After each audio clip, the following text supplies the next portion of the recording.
Melbourne housing to slow. Let's have a look. Hello everyone, Florian.Heise here and welcome to another episode of HeiseSays. Still working through, well, to be honest, my second coffee for the day, and I thought we'd have a look at this article from Domain that's discussing, well, the pandemic lockdowns and the impact it will have on property. Now, for those of you that aren't aware or have not been watching or have been in a coma for the last 10 years, Melbourne is one of the best performing property markets. You can see here on this index just the growth from 2005. Look at that. Melbourne is the blue line at the top. It has shot up. Sure, it's tapered down a little bit recently, but it's still recovering strong, apparently. But it seems to be mixed messages in the media from one day to the next. You'll see these articles prepared and written usually on a few select upper end properties, definitely at a higher end, a higher part of the sector. Now, I'll just bring up here, we'll have a look at the Property Council data room, the Property Council of Australia data room, so we can get an understanding. I like to see just the median prices when we look at all of these articles to put things into perspective, because you'll often, you'll just see the headline. People will jump at one or two things. People pay 100,000 above reserve, a quarter of a million above reserve. Property's hot. Get in now. Generate that FOMO and buy. But then you see, they're talking about a house that's 4 times the median. So here's the median residential house value from March. Melbourne is at $727,000. Pretty decent figure. 700 grand for a house. It's a big mortgage.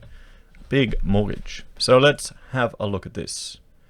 So Melbourne auctions, new lockdowns, tip to slow the property market.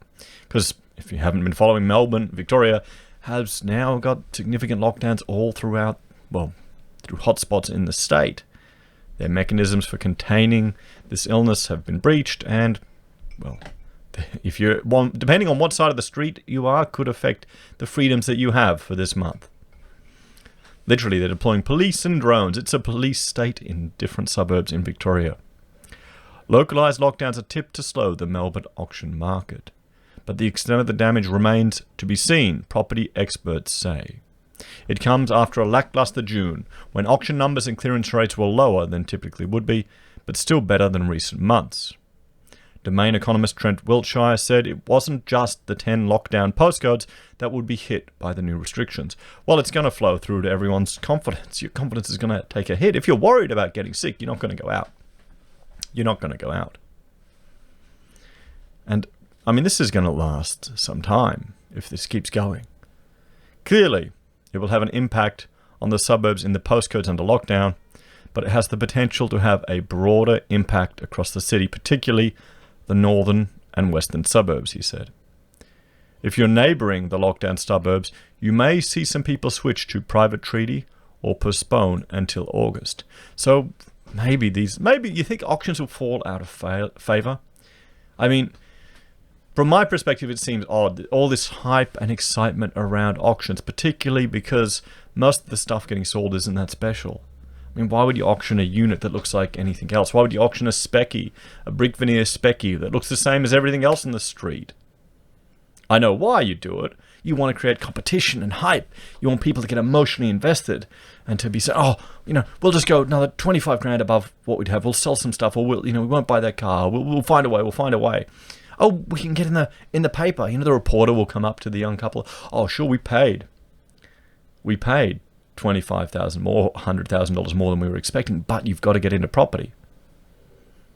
Property always goes up. It's that excitement. And there's an interesting psychological thing.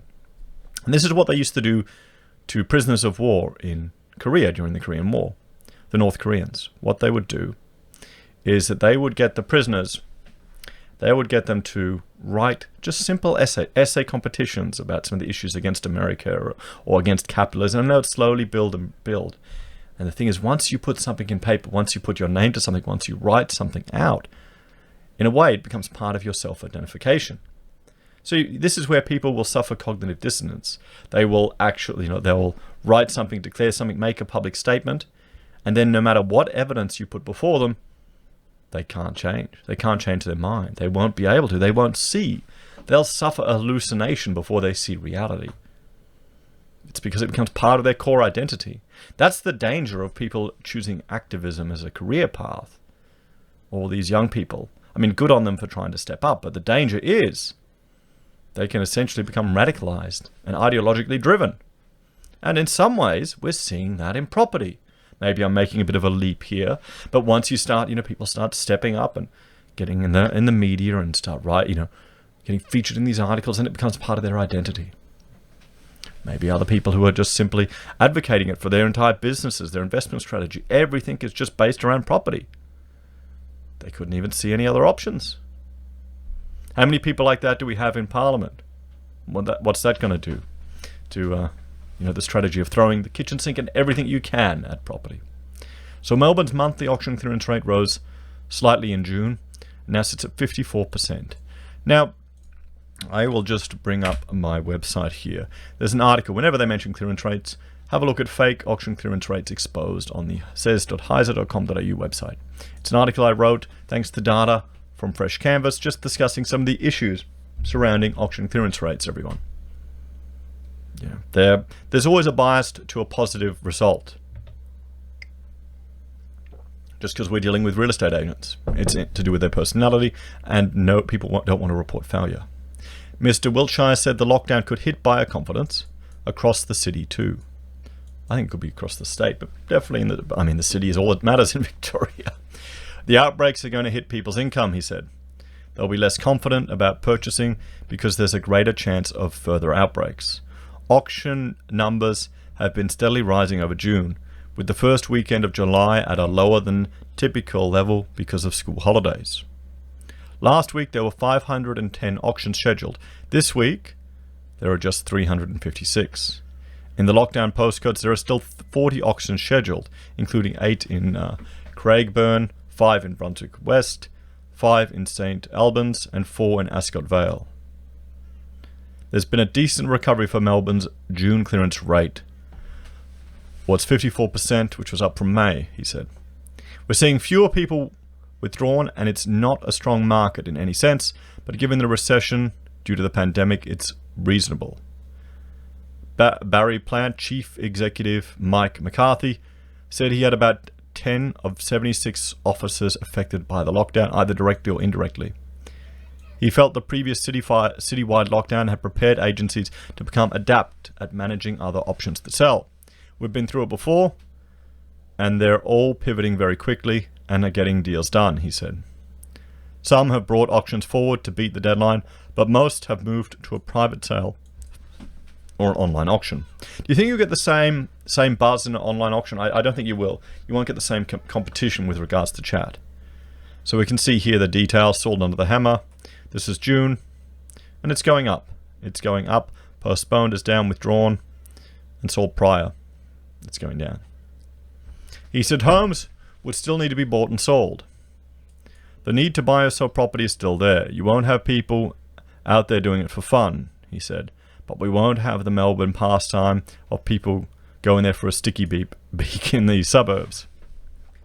Bell Property Albert Park director David Wood said the locals on the other side of town should be able to move on as they had for the past month. People are still willing to come along.